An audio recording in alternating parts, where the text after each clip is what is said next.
एक बार मैं दिल्ली से आ रहा था, लगभग 3 वर्ष पहले की बात है, 3-4 वर्ष हो गए। ट्रेन में मैं बैठा तो हमारे ही सामने वाली सीट पर एक मौलाना साहब बैठे। वो दिल्ली के जामिया इस्लामिया विश्वविद्यालय के प्रोफेसर थे। वो बैठे थे, हम भी बैठे थे। कुछ देर बाद उन्होंने स्वयं वार्ता छेड़ी और उन्होंने कहा, महाराज आपसे हम कुछ पूछें आपके धर्म के विषय में तो आप बताएंगे? तो हमने कहा पूछिए, जरूर बताएंगे, हमारा तो यही काम ही है। ये सच्ची घटना आपको बता रहे हैं। लगभग 4 वर्ष हो गए। तो उन्होंने पूछना शुरू किया। जो जो शंकाएं उन्होंने की, उनके सारे शंकाओं का तर्क संगत व्यावहारिक उत्तर हमने दिया। संतुष्ट हो गए, मान गए। फिर हमने कहा कि अब हम आपसे कुछ पूछें तो क्या आप उत्तर देंगे? उन्होंने कहा हाँ जरूर देंगे। तो हमने इसी पुनर्जन्म की बात उनसे छेड़ी। हमने कहा कि भाई आपके धर्म में, आपके मत पंथ में पुनर्जन्म नहीं माना जाता। इसका मतलब दुनिया में जितने जीव पैदा हुए ये पहली बार पैदा हुए? बोले हाँ पहली बार पैदा हुए। हमने कहा अंतिम बार पैदा हुए? बोले हाँ अंतिम बार पैदा हुए। जब पुनर्जन्म नहीं होता तो संसार में जो पैदा हुआ पहली बार और अंतिम बार? तो उन्होंने कहा हाँ। तो हमने कहा कि जब दुनिया में सारे जीव पैदा हुए पहली बार और अंतिम बार, इसका मतलब वो पहले कभी पैदा नहीं हुए? उन्होंने कहा नहीं पैदा हुआ। हमने कहा इसका मतलब कि ये सभी जीव जो हैं ये कभी दुनिया में पहले पैदा नहीं हुए। इसका मतलब इन्होंने पहले न कोई पाप किया न पुण्य किया, क्योंकि न पैदा ही नहीं हुए तो न पाप किए न पुण्य किए। बोले हाँ नहीं किया। तब हमने कहा कि भाई जब कोई जीव पहले संसार में पैदा ही नहीं हुआ और पाप पुण्य उसने किया ही नहीं और पहली बार दुनिया में पैदा हो रहा है, तो फिर कोई दुखी क्यों है, कोई सुखी क्यों है? इसका कारण क्या है, आप हमको बताओ। हमने कहा भाई कोई दुखी है, कोई सुखी है, कोई अमीर है, कोई गरीब है, कोई अंगहीन है, कोई बहुत सुंदर है, कोई बुद्धिमान है, कोई मूर्ख है। ये विषमता संसार में क्यों?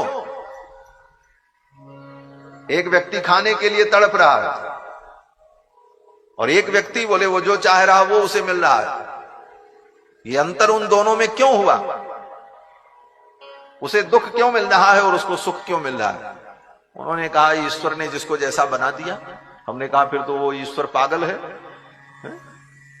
वो ईश्वर जो है बड़ा भारी पक्षपाती है, मनमाना काम करने वाला है। किसी को जिसको चाहा उसको दुख दे दिया, जिसको चाहा सुख दे दिया।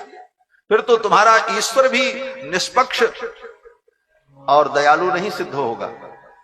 क्यों? बोले ईश्वर को आप रहमान कहते हो। रहमान का मतलब जिसके अंदर रहम हो, जो रहम दिल हो, और उसके अंदर इतनी भी रहम नहीं कि बिना कारण किसी को दुख दे रहा है और बिना कारण किसी को सुख दे रहा है।